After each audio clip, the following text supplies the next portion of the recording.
Pak Kiai, waduh, Pak Kiai ini Panjang umur, berkah. panjang umur Pak Kiai datang kan? Akhirnya datang. Aku kan pegawai sini, bos. Silakan.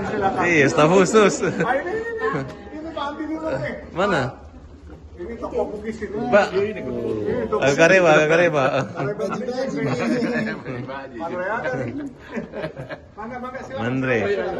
Iya, Pak. Silakan. Iya.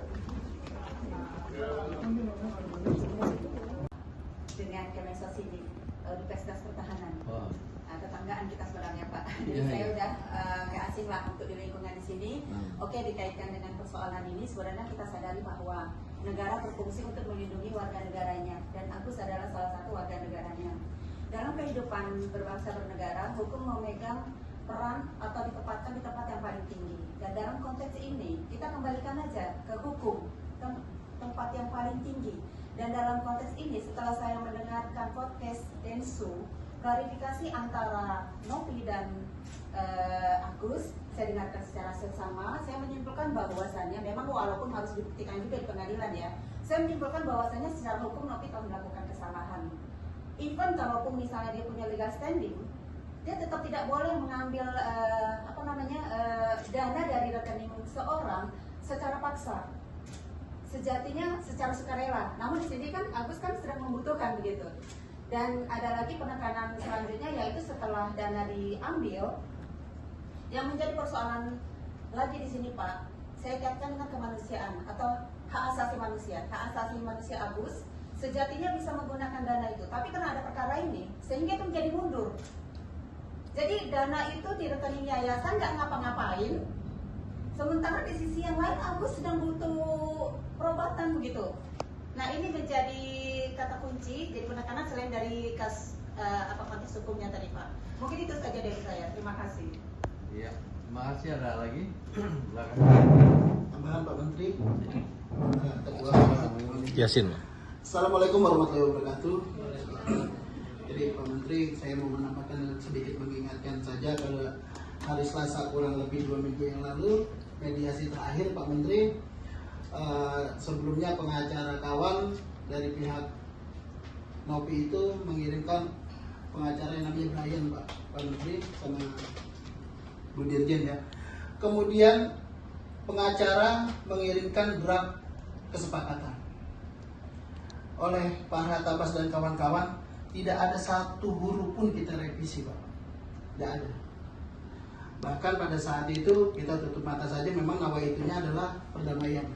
Semua kita juga tidak keberatan bahwa ada di yayasan, kemudian langsang permintaan Agus berapa yang akan dikeluarkan. Kemudian Pak Menteri, di dalam kesepakatan itu membela kaum lemah.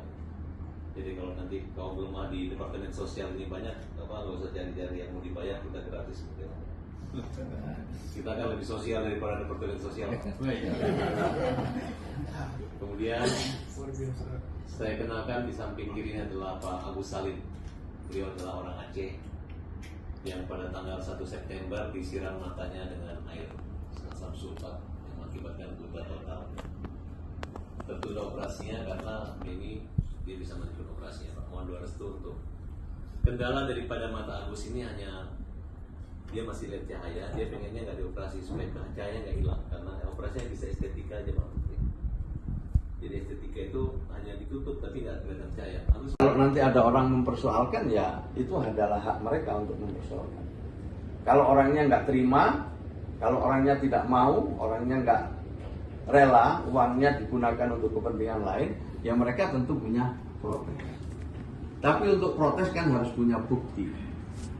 Ini semua yang harus disadari. Jadi ada donatur yang hak-haknya juga harus dipertimbangkan oleh kita semua. Tidak boleh kita juga hanya mengabaikan karena mereka setelah lihat kalau ada masalah begini mereka jadi berubah pikiran juga bisa.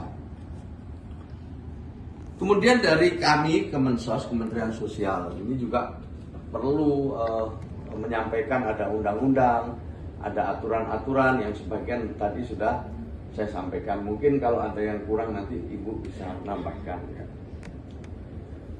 Bapak Ibu sekalian, yang sebagaimana rencana sebelumnya hari ini alhamdulillah kita semua, saya didampingi Bu Dirjen, staf ahli dan beberapa lagi jajaran Kementerian Sosial bisa bertukar pikiran, bersilaturahmi